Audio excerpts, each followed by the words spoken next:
Hello, good evening. Welcome to Sridevi Bala kitchen. நான் இன்னைக்கு ரசகுல்லா பண்ண போகிறேன்.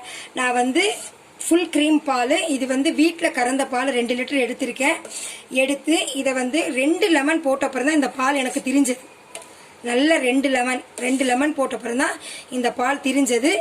இந்த கரெக்டான பதத்தில் இப்போ இருக்குது.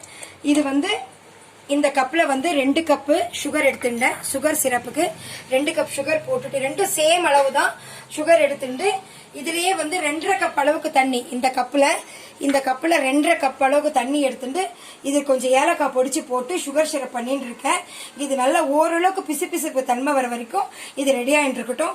அதுக்குள்ள இது வடிகட்டி இது ரெடி பண்ணுவோம். எனக்கு இதுல 2 கப் அளவுக்கு ஆச்சு. 2 லிட்டர் பாலுக்கு இந்த 2 கப் அளவுக்கு இந்த திரிஞ்சின பால் வந்தது. இந்த 2 கப் அளவுக்கு வந்தது. இதை இப்ப நல்லா இழைக்கணும். இதை நல்லா மாவு மாதிரி ஆக்கணும். இந்த பவுல்ல இந்த ஒரு பவுல் இது இப்ப நான் உருட்டிட்டேன். இப்போ இந்த 2வது கப், 1 கப் நல்லா சப்பாத்தி மாவு மாதிரி நல்லா பிசைஞ்சு வச்சுட்டேன். இது இப்ப 2வது கப் பிசைஞ்சு இருக்கேன். அந்த 2 லிட்டர் பாலையும் நல்லா தேய்ச்சி, அது ஒரு மாதிரி இருக்கும் இல்லையா, அதை நல்லா சப்பாத்தி மாவு பதத்துக்கு, இந்த மாதிரி பதத்துக்கு இதை நல்லா கொண்டு நல்லா பசைஞ்சிக்கணும். இந்த மாதிரி சின்ன பால்ஸாக பண்ணி வச்சுக்கணும். இந்த பால்ஸ் நல்லா உபிரி ஆகும், பண்ணி வச்சுக்கணும். இப்போ இந்த சக்கரை பாகு ரெடி ஆகிடுது. இந்த சக்கரை பாகில் இந்த மாதிரி உருட்டின்றதை ஒன்றா போடணும்.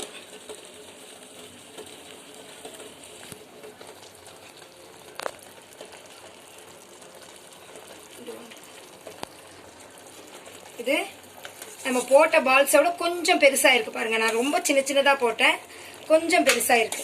இந்த ஜீராலேயே அப்படியே நல்லா கொச்சுட்டே வந்தா இது நல்லா பெருசாயிடும். சும்மா அப்படி ஜஸ்ட் லைக் தட் கலரி விடணும். மீதி இருக்கிறதையும் உருட்டி நான் போட்டுட்டேன்.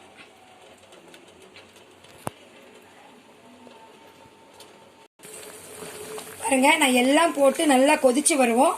பால்ஸ் நல்லா பெருசாயிட்டு இருக்கு பாருங்க. அது கொதிக்க நல்லா பெருசாயிட்டு இருக்கு. சூப்பரா வந்திருக்கு, நல்லா பெருசாயிருக்கு பாருங்க. எவ்வளவு சின்ன பால்ஸா நான் போட்டேன். இது நல்லா பெருசாயி சூப்பரா வந்துட்டு இருக்கு. இன்னும் ஒரு 5 மினிட்ஸ் இது நல்லா கொதிச்சா நல்லா இருக்கும் நான் நினைக்கிறேன். முடிஞ்செடுத்து இதை சர்விங் பவுல்ல போட்டு எடுத்து சர்வ் பண்ணலாம். இது பாருங்க, நான் இந்த கிடுக்கியால் அப்பளக்காரால பிடிக்கிறேன். பாருங்க எவ்வளவு ஜூசி, இது நிறைய ஜூசி, நல்லா தெரியறதா? நல்லா ஜூசியா நல்லா இருக்கு பாருங்க. நல்லா ஜூசியா நல்லா இருக்கு பாருங்க. இது ரொம்ப ஒன்றும் கஷ்டமா தெரியல. நான் கஷ்டமா இருக்குமோ நினைச்சேன், ஒன்றும் கஷ்டம் தெரியல. ரொம்ப ஈஸியா தான் இருக்கு. வீட்டில் கண்டிப்பா செஞ்சு பாருங்க. ரொம்ப டேஸ்டாகவும் இருக்கு, ரொம்ப ஈஸியாகவும் இருக்கு. ட்ரை பண்ணுங்க, பிகினர்ஸ் கூட ட்ரை பண்ணுங்க. இது ரொம்ப நல்லா இருக்கு. இந்த சேனல் உங்களுக்கு பிடிச்சிருந்தா லைக் பண்ணுங்க, ஷேர் பண்ணுங்க, சப்ஸ்கிரைப் பண்ணுங்க, ஆல் என்ற பெல் பட்டனை கிளிக் பண்ணுங்க. அடுத்த வீடியோல சந்திக்கலாம். தேங்க்யூ.